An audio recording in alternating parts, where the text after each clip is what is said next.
It was true. Peter and I had started our first jobs at the bank on the same day, and the friendships and loyalties you forged at the beginning of your career were stronger than any built up in the ensuing years of job hopping. We had never let each other down. We never would. But don't tell anyone else, okay? Not a whisper. You'll see why later. I won't, I said, leaning forward. Okay. But first, we need another bottle of wine. Chapter 2. It was last March. Peter began. I had been at Labouchere just over 2 years, and I was doing pretty well. The firm usually promotes new partners in April, and that year there was only one opening. They take the process very seriously. Too seriously, according to some of the partners, but not according to the only one that matters, Bill Labouchere. He insists on a weekend off-site session of role-play, where the vice presidents on the partnership track are put through a string of exercises, all watched closely by him and a psychologist. The sessions are notorious within the firm, but unavoidable if you want promotion. And believe me, we all wanted promotion. There were 6 candidates. Labouchere prides itself on its international staff. There were 2 Americans, a Canadian, a Brazilian, a Norwegian, and myself. The session was to be held at Lake Lenatonka, some godforsaken mountain lodge in New Hampshire.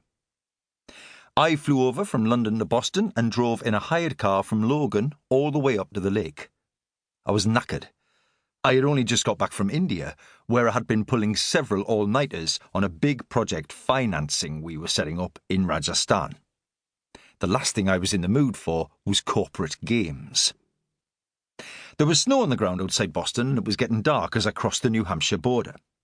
Lake Lenatonka was 15 miles off the main road down a dirt track in what they call the White Mountains.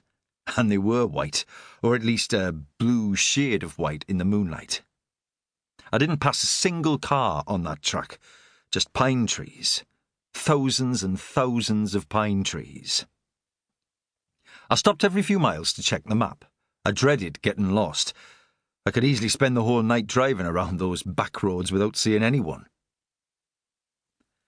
It takes a long time to drive 15 miles along a dirt track at night. Soon the moonlight disappeared, and a little later snowflakes started to fall, gently, softly, suffocating the road ahead. I considered turning around, but I had already gone halfway, including a long, steep climb that would be no fun slithering down, so I pressed on. I was relieved when the wooded valley opened up upon the wide expanse of the lake, a grey board of snow on ice, at the far end of which a series of fuzzy yellow lights trickled through the falling snow. The establishment that emerged as I drew closer was a series of a dozen log cabins clustered around a larger building from which a welcoming column of smoke twisted. The parking lot, or at least the usable portion of it, looked full, so I pulled into the cleared driveway in front of one of the cabins next to a Porsche Cayenne that I recognised as belonging to one of the partners. There was indeed a roaring log fire in the reception of the main building, and I went straight into dinner, which had started without me. The dining room was a large wooden hall, warmed by an even larger fire roaring in a fireplace painstakingly constructed out of odd-shaped river stone.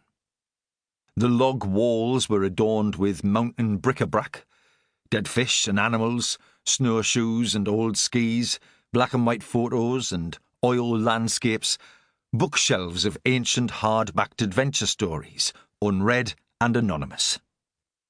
Thick log beams supported the vaulted ceiling above, and a balcony ran around one wall, high up, with doors leading off to bedrooms, presumably. The dining table itself was a handsome piece of thick oak, as old and tough as the mountains around it. One dead animal stood out among the others, the head of a bear, mouth open, teeth bared, blank eyes surveying those gathered below.